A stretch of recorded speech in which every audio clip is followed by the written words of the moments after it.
Isang mapagpalang umaga sa atin mga idol. Nandito tayo ngayon sa bundok at nagpahako tayo ng mga kahoy na pinagpuputol-putol natin dahil may nakiusap sa akin na bibilhin daw. So hindi ko na ito masisibak, gawa nung buo ng bibilhin para sa litsunan ng manok. Nagmamay-ari din ng beach resort dito sa amin at kailangan niya raw yung mga kahoy na ganito buo, yung nasa likod ko mga idol, kasi panggatong nila sa pugon kasi yung ginagamit nila sa paglitsyo ng manok. Ngayon po ang tawag po dito sa amin, ito po mga idol, is balsa. Magpapabalsa po tayo ngayon sa kapitbahay natin na yun, si tatay o si Yuyo, tinatawag namin dito na Yuyo. Yan po siya po yung magbabalsa. Ilalabas po natin mga idol doon sa may kalsada para makuha nung sasakyan nila. So maglalagay tayo ngayon dito sa balsa mga idol. Yan po, lalagyan natin ng kahoy para hahatakin ng kalabaw. Yung kalabaw po ang maghahatak at dadalhin natin doon sa may kalsada po. So maglalagay muna ako mga idol ng kahoy.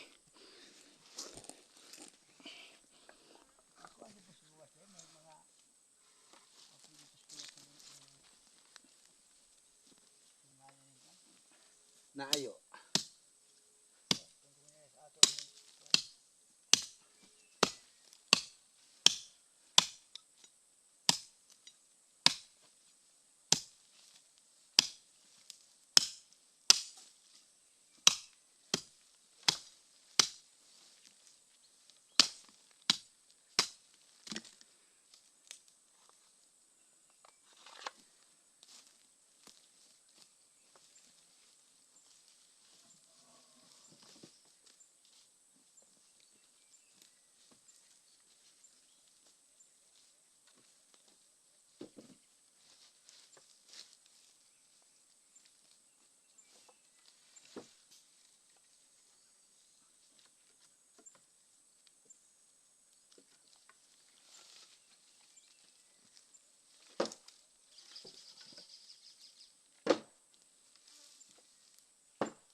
Naluya na yan.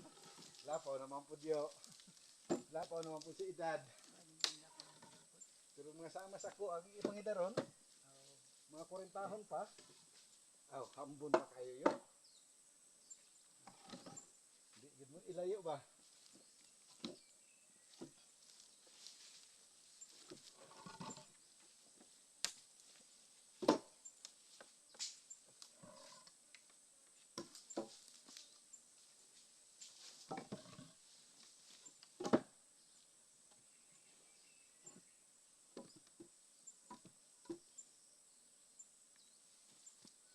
Kailangan na to para makasulod ang kahoy na tali igot na to niya.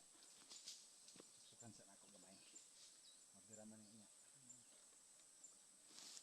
Para lang ay makasulod ang igot ba.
Tigas na yun, makusgan nyo. Ano sa'yo?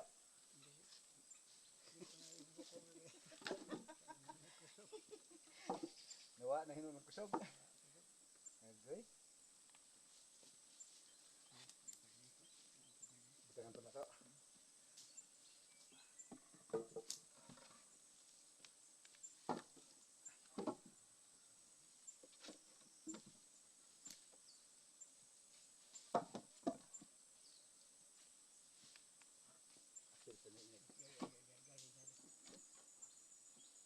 Nagbutok ng kahoy. Pwede mo sayo-sayaw.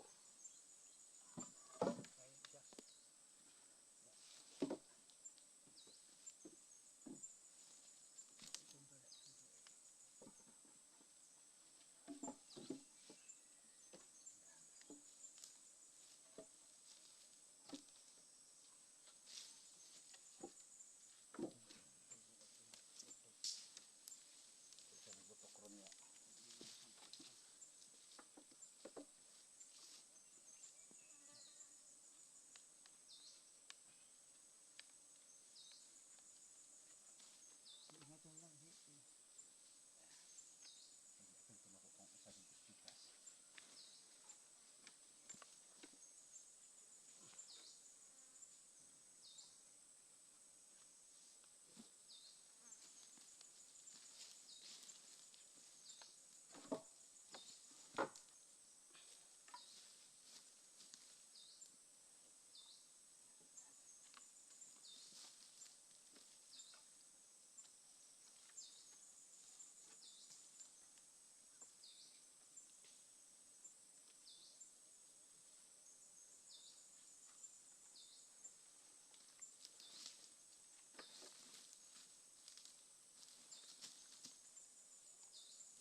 So ayan po mga idol, ano, natali na po natin sa balsa yung kahoy. Ngayon ilalagay na naman po namin yung papahatak na namin sa kalabaw mga idol.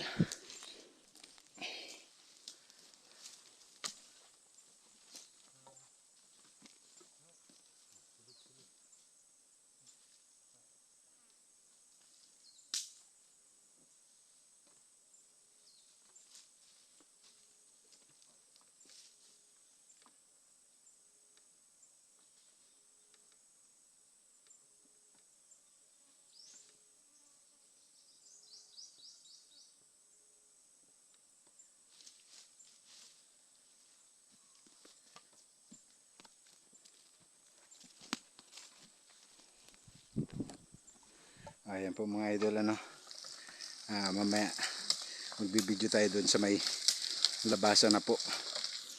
Doon na natin videohin uli mamaya mga idol. Medyo iikot pa kasi siya papunta ron. iikot siya mga idol. Doon. So, doon na ulit tayo magbibideo mga idol pagbaba natin sa highway. Doon na natin i-video ulit para makita nyo rin po yung pagbaba doon mga idol. So,